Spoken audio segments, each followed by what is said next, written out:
Special number, salamat po sa ating pag-aawitan. Ngayong umaga, hindi po natin makakasama ang ating pastor. Siya po ay naanyayahang mag-speak sa anniversary po ng ating kaibigang pastor, Pastor Noel Laines. Sila po ngayon ay nagsa-celebrate ng ika-26 anniversary. And so, alalahanin po natin patuloy ating pastor at patuloy siya maging blessing sa gawain po ngayon sa lugar na Lokban. Nawa ko po ngayon na naatasang maghatid ng salita ng Diyos at ang pag-aaralan po natin ay dito po sa Nehemiah chapter 8. So pakikuha po na ating mga Bible.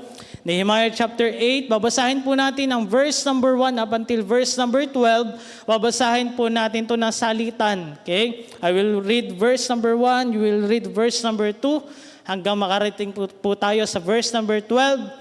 And then pag-aaralan po natin. Okay? Tayo po tayo lahat. Hilingan ko po ang bawat isa na tumayo.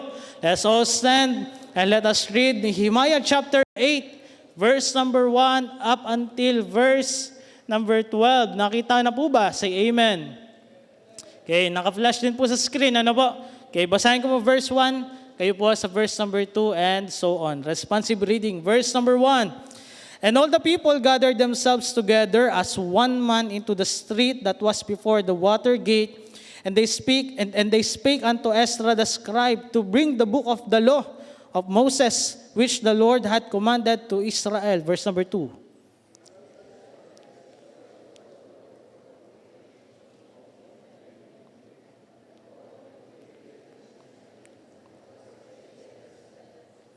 Verse 3, and he read therein before the street that was before the water gate from the morning until midday, before the men and the women and those that could understand, and the ears of all people were attentive unto the book of the law. Verse number 4.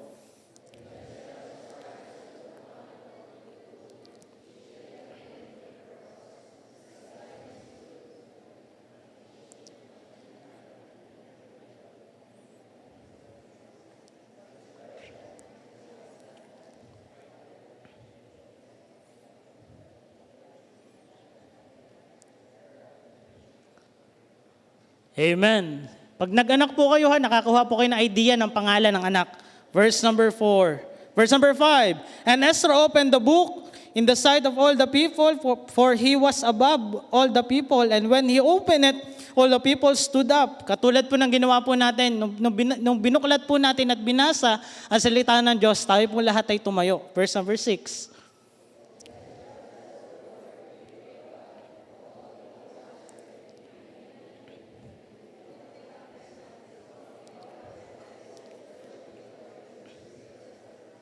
Verse number 7, and Jeshua, and Banai, and Sherebiah, Jamin, Akub, Shebetiah, Hodiah, Maasaya, Kelita, Azariah, Jozabad, Hanan, Peliah, and the Levites caused the people to understand the law, and the people stood in their place. Verse number 8.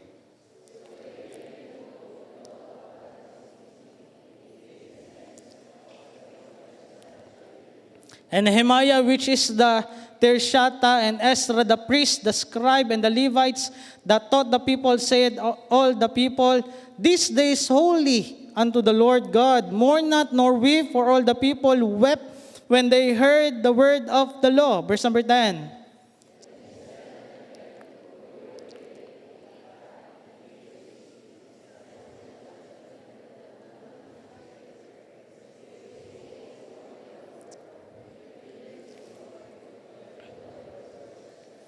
Verse number 11, so the Levites stilled all the people, saying, hold your peace, for the day is holy, neither be ye grieved. Verse number 12, sabay-sabay po natin babasahin. Ready, read. And all the people went their way to eat and to drink and to send portions and to make great mirth, because they had understood the words that were declared unto them. Sila po ay nagalak sapagkat naunawaan nila ang salita ng Diyos na inihatid sa kanila. The title of our sermon this morning is The Bible at Hand. The Bible at Hand. Tayo po ay pumikit. Tayo po ay manalangin. Muli, Panginoon, kami po ay lumalapit sa iyo sa oras na ito. Panginoon, kami po ay nakikiusap at nagpapakumbaba na kayo pong kumilos sa aming kalagitnaan. Panginoon, turuan niyo po kami mula sa inyong mga salita na aming mapapag-aralan. Ito po ay maging malinaw sa kaisipan at sa puso ng bawat isa. Again, Lord, sa sino mang hindi pa po nakakilala sa iyo bilang sariling tagapagligtas, kayo po ang gumawa, kayo po ang kumilos, maunawaan po ng bawat isa ang kahalagahan ng buhay na walang hanggan. At ito po ang aming samot dalangin sa pangalan po ng aming Panginoong Jesus. Amen. Amen. Tayo makakaupunan. You can now enjoy the presence with God. Okay? Nehemiah chapter 8. Okay? Nehemiah chapter 8, 1 to 12. Bigyan ko po kayo ng konting background bago po tayo pumunta sa chapter 8. Okay? In chapter 1 of Nehemiah, okay, Nehemiah found out that the walls are broken. Nalaman po ni Nehemiah na ang walls, ang pader sa lugar ng Jerusalem ay sira-sira. Okay? The walls are burned, the walls are rubbled, it is rubbled, and it is broken. Walang nag-iintindi. Sira-sira ang wall ng Jerusalem. And if you will read chapter 1, okay, yun po yung lugar na kung saan nagkaroon ng burdens ni Nehemiah patungkol sa pag-aayos ng walls. Then, from chapter 3 up until chapter 7 of Nehemiah, ito naman po yung lugar na kung saan sinimulang gawin ang walls, the rebuilding of the walls. At maraming pangyayari habang nire-rebuild ang walls. Nandiyan yung conspiracy, okay? Nandiyan yung famine, nandiyan yung maraming discouragement sa puso ni Nehemiah at sa puso ng mga taong katulong niya sa paggagawa ng walls. But when we reach chapter 7 ng Nehemiah, makikita natin dito na natapos yung walls. Okay? Nagawa nila yung walls at nagkaroon ng security ang loob ng Jerusalem. Now, chapter 8, dito po tayo. Chapter 8. Ngayong tapos na yung rebuilding ng wall na ibinigay sa puso ni Nehemiah, si Nehemiah nagka-burden to rebuild the wall. And now that the wall is finished, it was done. Okay? Natapos po nila yung wall, rebuilding of the wall in 52 days. Okay? Pero hindi po dyan nagtatapos ang trabaho ni Nehemiah. Tapos na yung walls, pero hindi pa po tapos yung kanyang dapat gawin. Hindi pa tapos yung kanyang trabaho. Kasi ang kasunod na dapat gawin ni Nehemiah is to rebuild the hearts of the people, between the people and God. Ngayon tapos na po yung pader na pinagawa ng Panginoon kay Nehemiah. Okay? Ang kasunod naman dapat gawin ni Nehemiah ay ayusin ang relasyon ng mga tao, no, ng mga Israelites at ng Panginoon. At ganun din po ang sitwasyon po natin dito ngayong umaga. Sitwasyon natin dito ngayong umaga is that some of us, okay, few of us, or most of us here, okay, yung relasyon natin sa Panginoon ay sira. Katulad nung pader na sinimulang gawin ni Nehemiah in chapter 3. Our relationship with God is broken. Wala tayong koneksyon, sira ang ating relasyon sa Panginoon. At ngayong umaga, I hope we are here. Okay? I hope we are all here this morning because we want to fix our relationship with God. Nandito sana tayo ngayong umaga dahil gusto natin. Meron tayong pagnanais, meron tayong kasabikan, meron tayong kagustuhan na sana maging maayos yung relasyon natin sa Panginoon. Katulad ng walls, sabi nung mga tao kay Nehemiah, imposible mangyari yan. Hindi nyo magagawa yan. And yet, nandun ang pagkilos ng Panginoon, natapos nila. Ganon din po ang sitwasyon po natin ngayong umaga. Now, simulan po natin ang ating pag-aaral. Ano po? The Bible at hand. Number 1. Point number 1 is the Word of God described. Okay? Since ngayon ay Bible Sunday, pag-aralan po natin. Ano po? Kasi dito sa chapter 8, para maayos ang relasyon ng tao at ng Diyos, sa Nehemiah chapter 8, binasa po nilang Bible. Okay? Binasa po nila yung book of the law and then naging maayos ang kanilang relasyon. Ganun din po ang gagawin natin dito ngayong umaga. We will be reading, we will be studying the Word of God, and hopefully, at the end of our service, maging maayos po tayong lahat sa harapan ng Panginoon. Point number 1, the Word of God describe. Okay? Alamin po natin ano ba yung description ng Word of God. Okay? Ano bang meron sa Word of God? Ano bang meron dito sa Bible na palagi nating pinag-aaralan? Okay? The Word of God describe, una, this is an inspired book. Okay? The Word of God is an inspired book. In 2 Timothy chapter 3 verse number 16, ang sabi po ng salita ng Diyos, all Scripture is given by inspiration of God. When we say inspiration, ibig sabihin po niyan is inspired. Inspiration, inspired. The Word of God is inspired. It is from the Greek word theopnostos. Okay? Inspiration, ibig sabihin po niyan ay inspired. Ibig sabihin po niyan sa Greek word is theopnostos. Nang ibig sabihin naman sa English translation, it means it is the breath of God. Ibig sabihin, describe po natin ang Bible. Ibig sabihin, yung Bible na meron tayo, it is from the breath of God. Okay? The origin, the source of this very book is from the breath of God.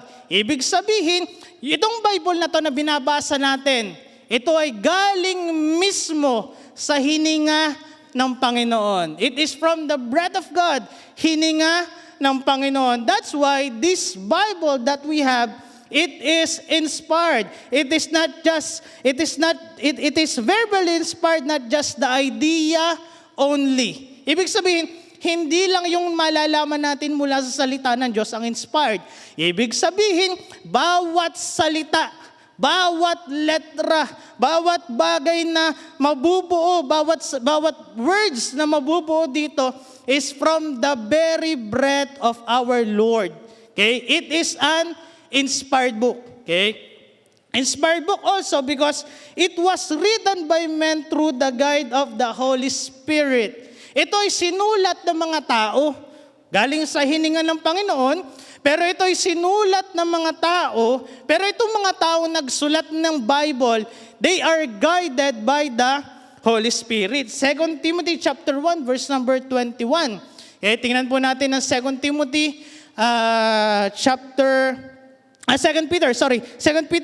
1. 2 Peter chapter 1 verse number 21. Ano po sabi ng Bible?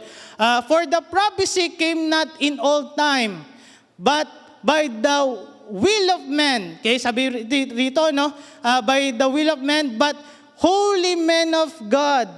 This book that we have, the Bible that we have, it is from it is written by the holy men of God, speak as they were moved by the Holy Ghost. Ibig sabihin, mga tao, okay? Mga taong katulad natin ang nagsulat ng Bible. Pero hindi sila basta-bastang tao lang. They were holy men. Okay? They are inspired men. They are inspired people who wrote this book.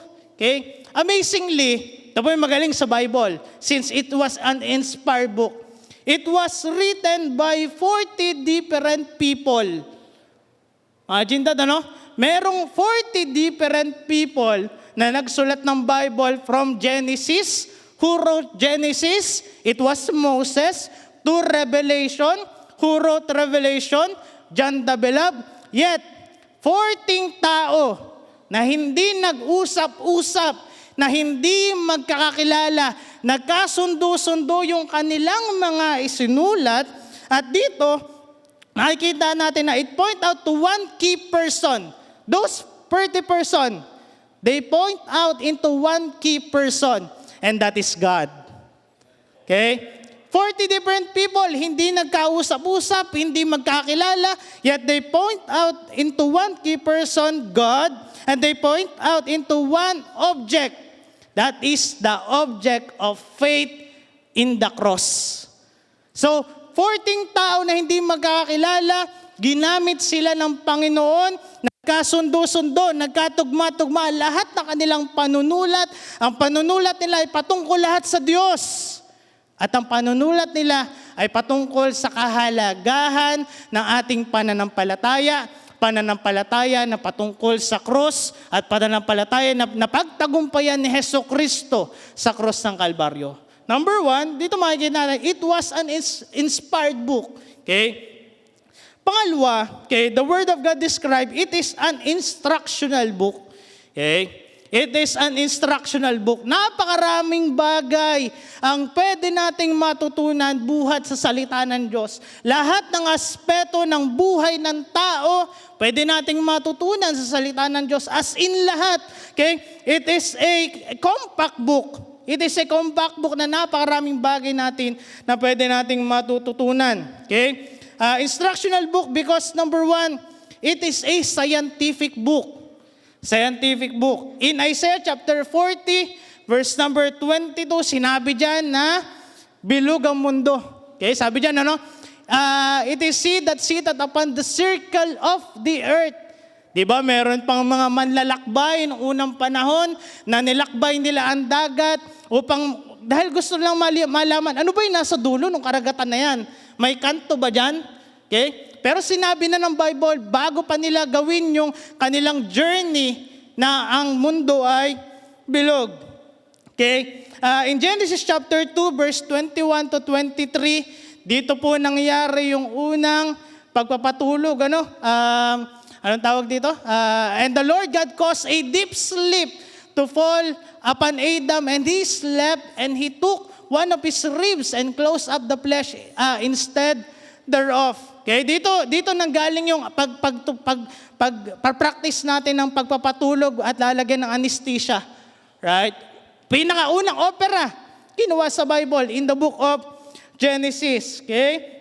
In Genesis chapter 6, di na po natin babasahin, 13 to 22, ginawa ni Noah yung kanyang arko na pinagawa ng Panginoon, every detail, yung detail ng sukat, yung detail ng lapad, yung detail ng laki, yung detail ng lalim na gagawin na arko ni Noah, lahat yan ay binigay sa Bible. It is an instructional book. Okay? Lahat ng bagay na dapat nating malaman patungkol sa ating buhay ay makukuha natin dito sa Bible. It is an scientific book. Okay, instructional book because matututo tayo dyan na science. Number 2, it is a law book. Okay? The Bible is an instructional book kasi dito makikita natin ng batas. Example na lang po is in Exodus chapter 20, the 10 Commandments. Thou shalt not kill, thou shalt not steal, thou shalt not bear false witness, honor your father and mother, remember the Sabbath day and keep it holy. Okay? Pag binasa po natin ang Bible, makikita po natin dito ang batas. Maraming paalala patungkol sa batas ng tao andito nang galing. Actually, ang Constitution ng Amerika ay galing sa Bible. Actually, ang Constitution ng Pilipinas ay galing din sa Bible. That's why we practice Bible Day. That's why we Baptists, we practice Bible Sunday. Kasi dito po yun galing. Okay? Next is ang kasunod na bagay na maaari natin makuha dito is, this is a marital book. Okay? Marital book in Hebrews chapter 13, verse number 4. Sabi po rito, marriage is honorable. Nasa panahon po tayo na papakasal ngayon, pagkalipas sa isang buwan, maghihiwalay. Pero hindi po yun ang sinabi ng Bible. Okay? Patungkol sa marriage. Patungkol sa pagpapakasal, marriage is honorable in all, and the bed unified, but whoremongers and adulterers God will judge. Ibig sabihin, binibigyan po tayo ng paalala patungkol sa pag-aasawa, patungkol sa buhay may asawa, at patungkol sa pagpapakasal. Sinasabi din sa Bible na mahalaga ang pagpapakasal. Okay? Next, it is a parental book. Instructional book. Marami tayong makukuha. It is a parental book. Paano naman ang pagpapalaki ng anak? Ano naman po ang sinabi ng Bible? Proverbs 22 verse number 6. In Proverbs chapter 22 verse number 6, sabi naman ng Bible, sa mga magulang, train up a child in the way he should go, and when he is old, he will not depart from it. Ang sabi ng Bible, ang makukuha naman natin sa Bible, patungkol sa pagpapalaki ng anak, ang paalala sa mga magulang ay sanayin ang mga bata. Okay? Train up a child in the way he should go. Para pag matanda na siya, hindi siya magkakamali sa kanyang mga gawa at patuloy siyang susunod sa Panginoon. And lastly, instructional book, because lastly, number 5, because it is a life-changing book. Ito lamang ang libro na maaaring magbago ng buhay ng tao. Sa lahat ng instruction, okay? Lahat ng instruction na mahalaga na makukuha natin sa Bible, ang pinakamahalagang instruction na dapat nating unang hanapin at sundin at ikip sa ating buhay ay kung paano tayo mababago ang buhay at kung paano tayo patuloy na magiging tama sa harapan ng Panginoon. Balikan po natin yung binasa po natin kanina. 2 Timothy chapter 3, verse number 16. 2 Timothy chapter 3, verse number 16. Sabi po ng Bible, all scripture is given by inspiration. Inspiration, ibig sabihin, it was inspired, theopnostus, it is from the breath of God. And it is profitable.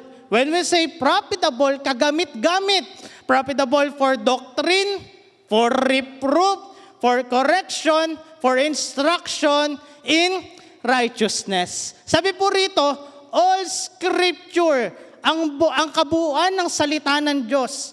Okay? It was inspired at kagamit-gamit sa ating buhay. Kaya naniniwala po tayo na mahalaga ang salita ng Diyos sapagkat sa pamamagitan ng salita ng Diyos, dito mababago ang buhay ng bawat isa sa atin. Dito magiging tama ang pamumuhay ng bawat isa sa atin. At sa pamamagitan ng salita ng Diyos, okay, tayo po ay makakasunod sa kalooban ng Panginoon sa ating buhay. The Word of God described, it is an inspired book, it is from the breath of God, it is an instructional book. Actually, maraming bagay ang pwede natin makuha buhat sa Bible. Paano maging mahusay sa oras, paano gamitin ang pananalapi ng tama. Napakaraming bagay. Okay? Inspired book, instructional book. And letter C, pangatlo po, the Word of God described, it is an infinite book. Okay? It is an infinite book. Ang mga normal na aklat, okay, yan po ay nire-require na palaging nire-revise. Palaging nire-revise. Dapat po updated ang mga aklat, lalo yung mga ginagamit sa mga schools, sa mga colleges, sa mga public school, private school, palagi po dapat updated ang mga aklat na ginagamit sa mga schools, mga aklat na regular, na normal na binabasa po natin. Pero ang Bible, okay, never po yan ni-revise. Never po yan nangailangan ng update. Never po yan nangailangan ng revision. Bakit? Because we believe that the Bible that we have, this is a infinite book. Hindi po sakop ng oras, hindi sakop ng panahon yung Biblia na meron po tayo. Okay? So, since it is an infinite book, the Bible is alive and active. Okay? The Bible is alive and active. Hebrews chapter 4, verse number 12. Okay? Sabi po dito, Hebrews chapter 4, verse number 12, for the word of God is quick and powerful, sharper than any two-edged sword, piercing even the dividing asunder of our soul and spirit and the joints and the marrow, and is discerner of thoughts and intents of our heart. That's why there are times na kapag binabasa natin ang Bible ay nangungusap sa atin. Bakit? Because the Bible is sharper than any two-edged sword. Kaya napakatalas na kung saan pag binasa mo ang Bible, by the way, pagbabasahin natin ang Bible, dapat meron tayong kahandaan sa ating sarili na matuto at maitama sa ating pagkakamali. Kasi the Bible will rebuke you eh. Papakita sa iyo ng Bible kung ano yung mga pagkukulang mo. Ano yung mga pagkakamali mo? Itatama ka ng Bible. Now, pag nabasa mo yan, pero hindi ka naman handang matuto, it is useless. Okay?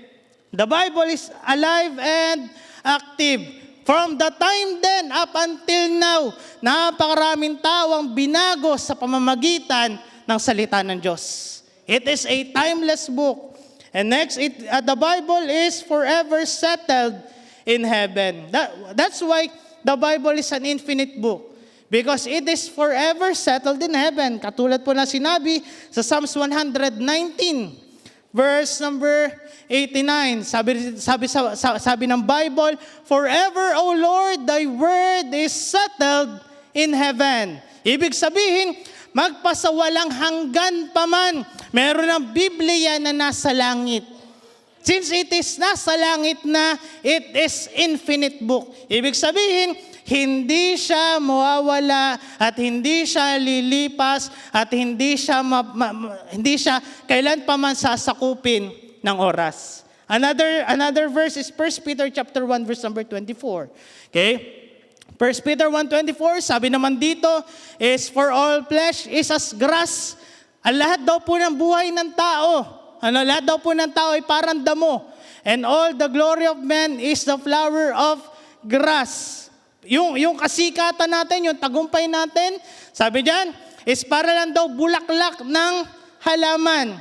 Okay, bulaklak ng halaman, gaganda yan, mangangamu yan, pero eventually yan ay malalanta. The grass withereth, and the flower thereof falleth away. Next verse, tingnan nga po ng next verse. Pero sabi po dyan, but the word of God endureth forever. Ibig sabihin po is that yung Bible na meron po tayo, okay? Yung Bible na meron po tayo, siya po ay infinite book.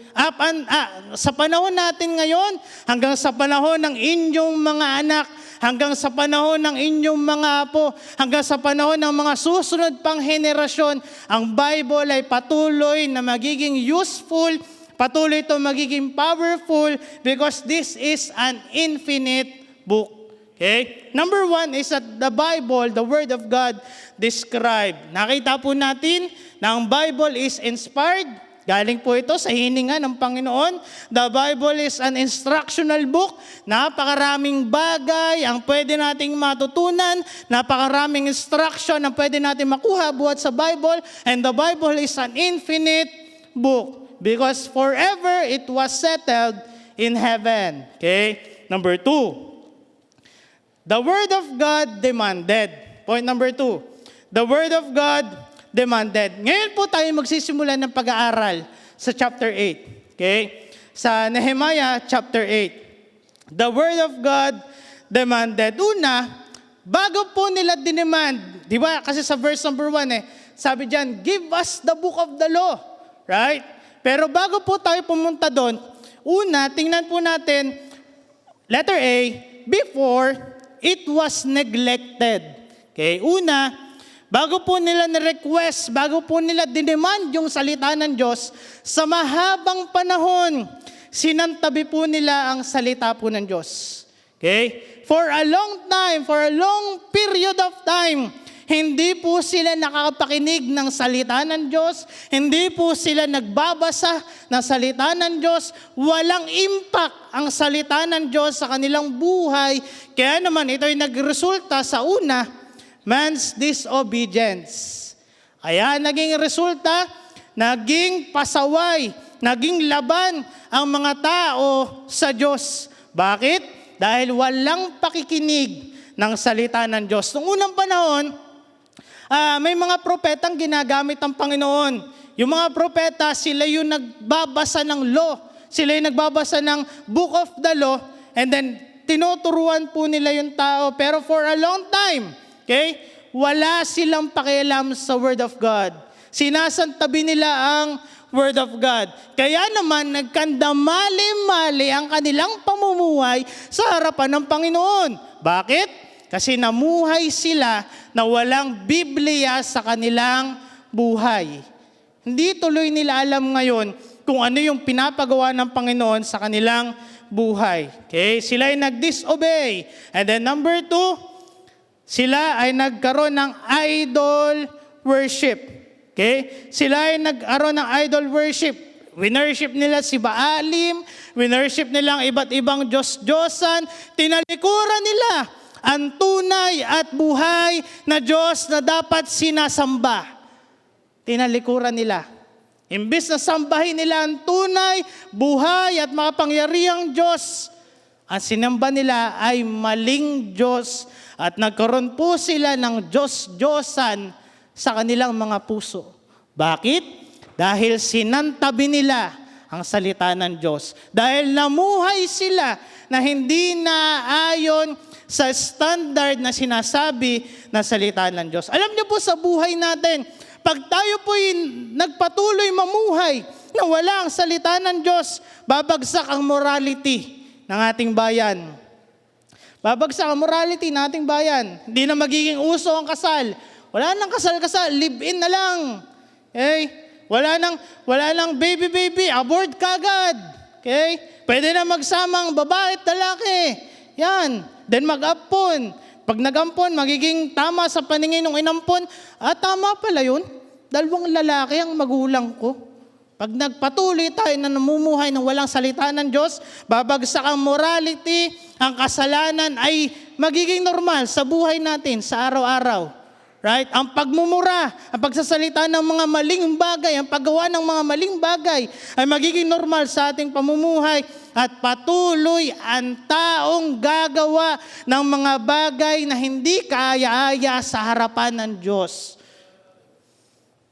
That's why this morning I want to remind all of us, dapat tayong mamuhay na naaayon sa salita ng Diyos. Dapat hindi natin isantabi ang Biblia sa buhay ng bawat isa sa atin. Kasi yan yung nangyari sa kanila. Yung mga Israelite people, yan yung ginawa nila. Sinantabi nila ang salita ng Diyos. Sinantabi nila yung nangangaral na salita ng Diyos. Naging pasaway sila at nagsamba sila sa hindi buhay na Diyos. Letter B. The word of God demanded, it was neglected, but then, letter B, then and now, it was requested. For a long period of time, napakahabang panahon, hindi sila naghahanap ng salita ng Diyos. Napakahabang panahon, walang epekto ang salita ng Diyos. Sa mahabang panahon, okay lang sa kanilang mabuhay na wala ang salita ng Diyos. But then, letter B, they requested the Word of God. They demanded the Word of God. Also, sa buhay dapat natin ngayon, we should also request, we should also demand, we should recognize the need of the Word of God. Okay, tingnan po natin verse number 1. Chapter 8, verse number 1. Sabi po rito, and all the people gathered themselves together as one man into the street that was before the water gate, and they spake unto Ezra the scribe. Ano po sabi? Bring the book of the law. Okay, sabi po ng mga tao rito, dalhin mo sa amin ang salita ng Diyos. Ibigay mo sa amin ang salita ng Diyos. The word of God requested. Okay, tingnan po natin. Una, the totality of the people. Okay, una, tingnan natin, ilan ba? Sino ba yung nag-request ng salita ng Diyos? In verse number 1, sabi po sa verse number 1, and all the people gathered together. Makikita po natin dito na hindi lang iisa, hindi lang dalawa, hindi lang iilan. Sabi po rito, all the people, lahat ng klase ng tao, iba't ibang klaseng pinanggalingan ng pamumuhay, iba't ibang sitwasyon ng buhay, mga pababae, mga palalaki, mga pabata. As long as they can understand the Word of God, they requested the Word of God. Lahat po sila ay nag-request. Si Ezra po kasi yung priest. Siya po yung pwede magbasa ng Word of God sa kanila. Na-request po nila kay Ezra the priest, dalhin mo sa amin ang salita ng Diyos. Now, talungin ko po kayo ngayong umaga. Kailan po kayo huling nag-request ng Word of God sa inyong bahay? May anniversary, may birthday yan, okay? May bagong taon, may house blessing, okay? Kahit anong okasyon. Kailan po kayo, kahit anong oras, kailan po kayo huling nag-request ng salita ng Diyos sa inyong mga buhay. Okay? Sabi po dito, lahat ng klase ng tao ay nag-request ng salita ng Diyos. Bakit? Number 2, the thirst of the people. Bakit silang lahat ay nag-request ng salita ng Diyos? Bakit? Sapagkat lahat po sila may banal na pagkauhaw sa salita ng Diyos. Lahat po ng tao dito ay sabik na sabik. Lahat po ng tao dito, nandun yung excitement nila na pakinggan ang Word of God. Verse number 3. Talon po tayo ng konti, verse number 3. And he read, sabi po rito si Ezra, binasa daw po niya. And he read therein before the street that was before the water gate from the morning until midday, before the men and the women and those that could understand, and the ears of all the people were attentive unto the book of the law. Tingnan niyo po. Sabi po rito is that from the morning until midday. Ano yung distinction ng morning? Okay? Morning, pwedeng 3 a.m., morning na yun eh. Actually, 1 a.m., morning na yun eh. 3 a.m., morning na yun eh. 6 a.m., morning na yun eh. Hanggang katanghalian ng oras. Pero lagay na lang po natin dito, from 6 a.m. to 12 noon. Anong nangyari po dito? Lahat po ng tao from 6 a.m., let's say 6 hours, 6 long hours, lahat po ng tao dito nakinig mabuti sa lahat po ng tao dito nakinig mabuti sa pangangaral at sa pagbabasa ng Word of God. Bakit? Dahil nandun yung kanilang banal na pagkauhaw sa pakikinig ng salita po ng Diyos. Tanong natin ating sarili again, kailan ka nagkaroon ng banal na pagkauhaw sa salita ng Diyos? Kailan mo nasabi na, Mira, parang hindi ko kaya mabuhay nang walang Word of God? See?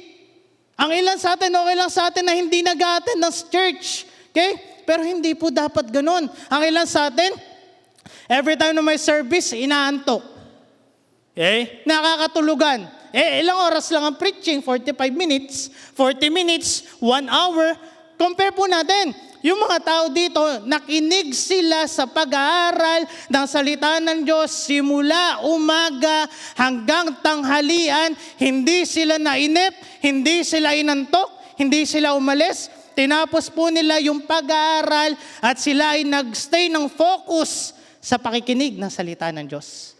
Why? Because these people thirst after the preaching of the Word of God. And lastly, the thinking of the people. Okay, nakita po natin, totality, lahat sila. Okay, the thirst, yung kanilang pagkauhaw sa salita ng Diyos, and the thinking of the people. Verse number 3, okay, do sa last part, sabi po rito, from the morning until midday, simula umaga hanggang tanghalian, nakikinig lang sila. Okay, pero sabi rito, thinking, bakit nila ginawa ito? Because they were teachable people. Okay? Because all these people are willing to learn. Lahat sila gusto nilang matuto. Gusto nilang malaman. And they reflected themselves upon the Word and they accepted the Word of God in their hearts. Okay? Ang thinking ng mga taong itong nakinig ng salita ng Diyos, gusto kong matuto. Itama mo ako. Paalalahanan mo ako. I guess, I believe also as well, na tayo lahat dito ngayong umaga, every time na mayroong pangaral ng salita ng Diyos, ganun dapat ang ating maging attitude. Panginoon, itama mo ako. Panginoon, i-rebuke mo ako. Panginoon, palakasin mo ako. Panginoon, pagtibayin mo ang aking pananampalataya. Panginoon, wala akong katiyakan ng kaligtasan, bigyan mo ako ng katiyakan ng buhay na walang hanggan. Itong mga taong ito, nagawa nilang mga bagay na ito. Okay? Because they are teachable people. Nandun yung kagustuhan nila na matuto ng salita ng Diyos. Now, point number 3. Again, point number 1, the Word of God described. Point number 2, the Word of God demanded. These people demanded the Word of God. Point number 3 and last, the Word of God dominated. Okay? Ano kaya mangyayari sa atin kung ang salita ng Diyos ay mananaig at mangunguna sa buhay ng bawat isa. Tingnan natin, ano yung mga nangyari dito? Okay, verse number 9. Verse number 9. Ang unang nangyari dito is repentance. Yung mga tao, nagsisi sila ng kanilang mga kasalanan. Verse number 9. Okay, sabi po dito, no, paigsiin ko na po, this day is holy. Okay, sabi po doon, this day is holy unto the Lord your God. Mourn not nor weep, for all the people wept. Yung mga taong nakinig ng Word of God, simula umaga hanggang katanghalian, lahat sila ay umiyak. Lahat sila ay nadurog ang puso. Lahat sila ay nagkaroon ng banal na kalungkutan. Why? Because they found out, nakita nila kung gaano katapat ang Panginoon at kung gaano sila kamakasalanan at nakita nila ang kanilang mga pagkukulang sa harapan ng Panginoon. Okay, number 1, repentance because they were pricked in their hearts. Tinusok sila ng salita ng Diyos. When we say prick, di ba? Tinusok. Katulad nung nangyari sa New Testament. Katulad nung nangyari kay Lydia, whose the heart open. Ang puso, binuksan ng puso ng Panginoon. Ang puso ni Lydia. Bakit? Sa pamamagitan ng salita ng Diyos, makikita po natin ang ating mga pagkakamali. Right? Repentance. And the purpose is to make things right with God. Hindi tayo magre-repent and then wala. Okay? Ang isang taong nagsisi ng kasalanan is na tatalikuran nila yung kanyang kasalanan at susunod na sila sa Panginoon. Verse number 9, these people, they all found out ang kanilang mga pagkukulang. And then verse number 9, sila'y nagsiiyakan, sila'y naglupasay. Kaya nagkaroon sila ng matinding kabigatan sa kanilang puso because they heard the word of God and they repented before God. Alam niyo po, ngayong umaga, kung hindi pa po tayo nagsisisi na ating kasalanan, dapat po tayo magsisi na ating kasalanan. Dapat po nating talikuran ang ating pagkakasala at dapat po tayong manampalataya sa Panginoon. The Word of God can bring you to repentance. Ang salita ng Diyos ay gagamitin ng Panginoon upang ikaw ay magsisi. Ano yung pangalawang nangyari po dito? Revival. Okay? Pangalawang bagay dito ay nagkaroon sila ng una pagsisisi and then revival. But we must understand that unbelievers cannot be revived. Unbelievers, if you are not a believing Christian, you must first be born again. Okay, but the idea, letter B, revival, the idea is to bring sinners to true repentance and faith in Jesus Christ. Revival. Nagkaroon dito na revival. Verse number 3. Balikan po natin verse number 3. Sabi po rito is that, una, they read the word with understanding. Okay? Binasa nila ang salita ng Diyos ng may kaunawaan. Tayo po, hindi po tayo magbabasa ng Bible na fast reading lang. Okay? We have to understand. Okay? We have to comprehend the Word of God para ito po ay mangusap, para mas maunawaan natin ang salita ng Diyos. Itong mga taong ito, nakinig po silang mabuti kay Ezra the priest for 6 long hours from the morning to the midday. Why? Because they thirst after the Word of God and they accepted the Word of God with understanding. Pangalawa, they are attentive with the Word of God. Sabi po rito, and those that could understand, and the ears of all the people were all attentive. Ibig sabihin, yung focus nila sa pakikinig ng salita ng Diyos ay hindi nawala. Okay? Ngayong umaga, okay, maging nandyan sa mga nasa taas, nandito nga kayo. Pero wala naman dito ang isip nyo. Nandito nga kayo. Pero wala naman dito ang puso nyo. Okay? Pero dito, sa pakikinig nila ng salita ng Diyos, nandun yung kanilang isipan, nandun ang kanilang puso. At sila ay naging attentive sa salita ng Diyos. And then, verse number 8. Balik po tayo sa number 8. Verse number 8, sabi po rito, they gave sense unto the book of the law. Okay, verse number 8, Doon po sa bandang gitna, sabi po rito, love God distinctly and gave sense and caused them to understand. How come they understand the Word of God? Because they gave sense unto the Word of God. Ibig sabihin, hinanap po nila, binigyan po nila ng kahalagahan yung salita ng Diyos. Di ba? Ano ba ibig sabihin ng sense? Halaga. Okay? Binigyan nila ng halaga ang salita ng Diyos. Ito ay kanilang inunawa. Ito ay kanilang tinanggap. Kaya sila tumalikod sa kanilang pagkakasala. At kaya sila na-revive. And then lastly, letter C. Okay? Ano yung panghuling ibinigay sa kanila ng Panginoon? Upon dominating the Word of God, they rejoice with the Word of God. Rejoicing. Okay? Kagalakan. Kanina, sabi natin sa lesson natin Sunday School, sa pamamagitan ng salita ng Diyos, magkakaroon tayo ng pananampalataya. Right? Faith cometh by hearing and hearing the Word of God. Pero dito, ang ginawa nila, after hearing the Word of God, nagkaroon sila ng matinding kagalakan. Okay? Because the joy that the Lord gives, verse number 10, sabi po dito sa panghuli, ano po? For all the people wept, verse number 10, sabi po rito, neither be sorry, for the joy of the Lord is your strength. Ang kanilang kasiyahan sa Panginoon ang nagbigay sa kanila ng kalakasan. Alam niyo po, pagkatapos po nila mapakinggan ito, sila po ay nanghina. Sila po ay napahiya. Sila po lahat ay nalungkot. Silang lahat ay nagsiiyakan. Pero ang paalala sa kanila na Ezra, ang kagalakan ng Panginoon ang magbibigay sa iyo ng kalakasan. Hayaan mo ang Panginoon na magbigay sa iyo ng kalakasan sa pamamagitan ng kagalakan natin sa Panginoon. And lastly, the joy that the Word of God gives. Verse number 12.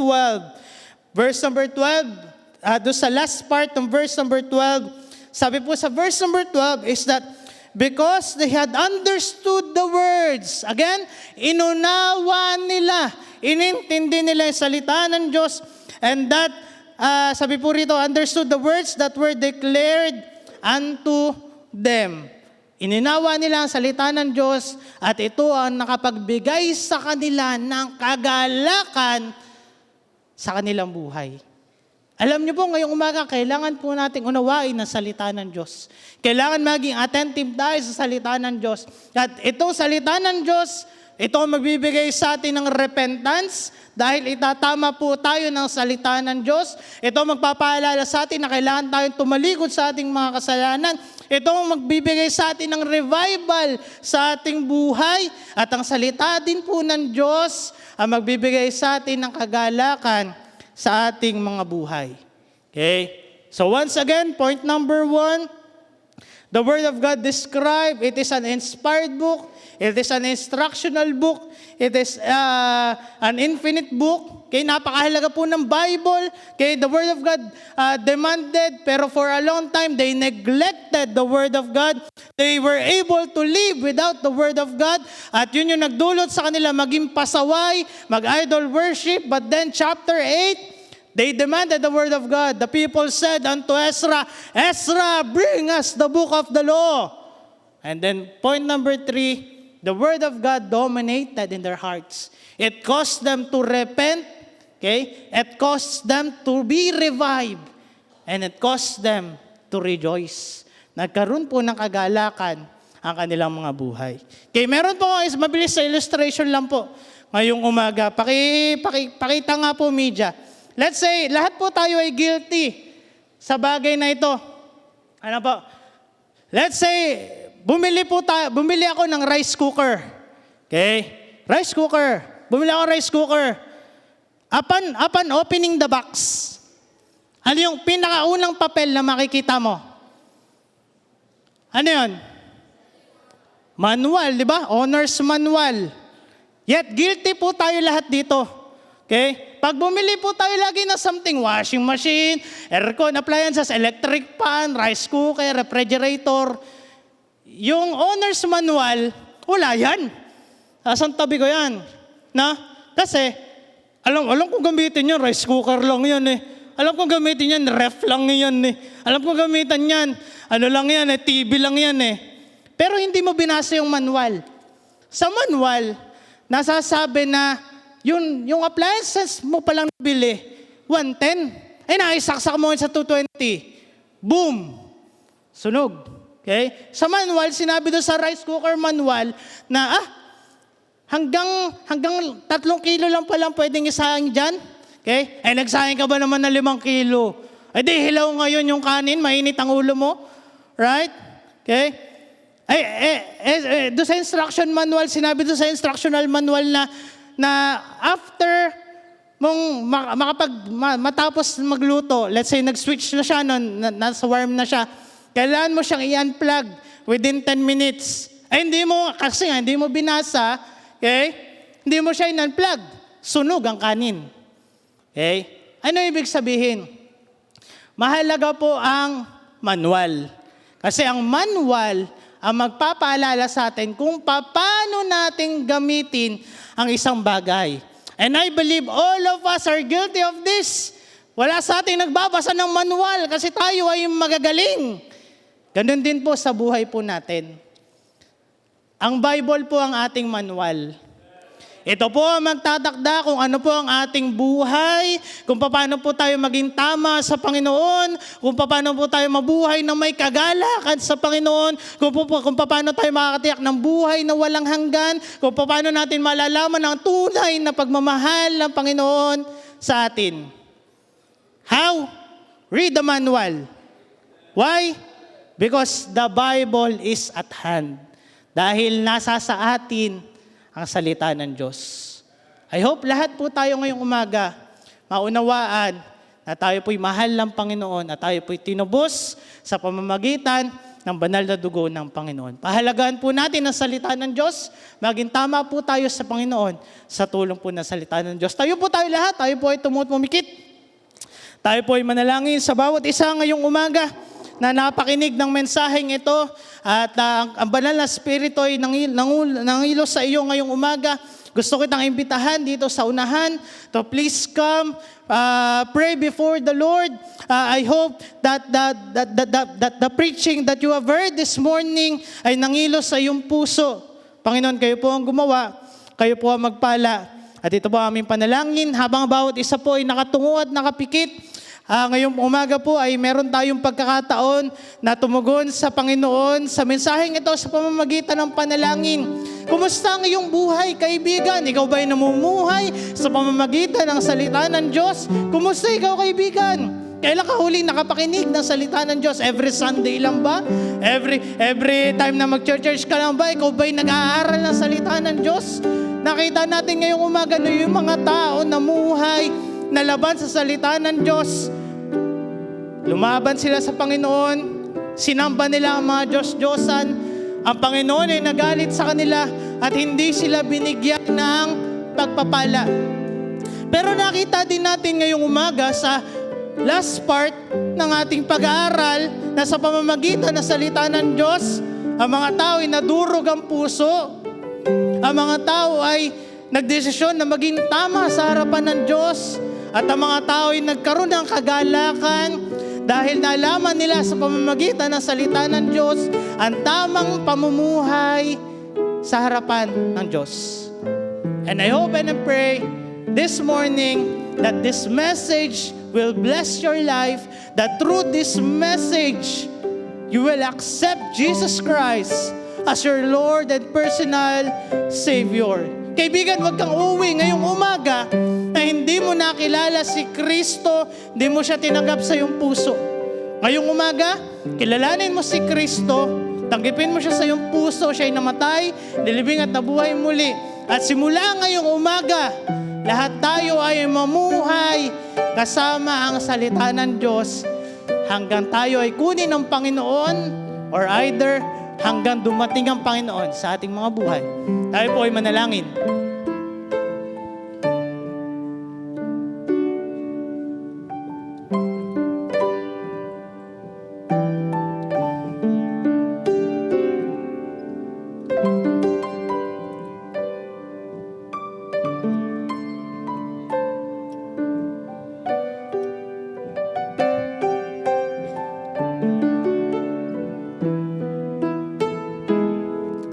ay tumutumikit. Patuloy po tayo sa ating mga panalangin ngayong umaga. Panginoon, again, kami po ay nagpapasalamat sa mensaheng ito. Salamat, Panginoon, sa inyong salita na aming pinagkunan ng aming pag-aaral ngayong umaga. Salamat, Panginoon, ngayong umaga na nai-reflect po namin aming mga buhay sa pamamagitan ng mga karakter na aming pinag-aralan. We pray, Lord, na kayo pong tumulong sa bawat isa po sa amin. Tulungan niyo po kami na mamuhay na naayon sa inyong salita. At tulungan niyo po, Panginoon, kami na patuloy na magkaroon ng banal na pagkauhaw sa inyong salita. Ang inyong salita nawa, Panginoon, ang patuloy na magbigay sa amin ng pananampalataya. At ito po, Panginoon, ay patuloy na mapagtibay ang aming mga pananampalataya. Panginoon, kayo po nakakaalam ng panalangin ng bawat isang ngayong umaga. I pray, Lord, sa sino man na nakaunawa at tumugon sa mensaheng ito, Lord, bless their needs, bless their prayers, Lord. Kayo po magkaloob ng kanilang mga panalangin. At maraming salamat po again sa umagang ito. At ito po aming panalangin sa pangalan po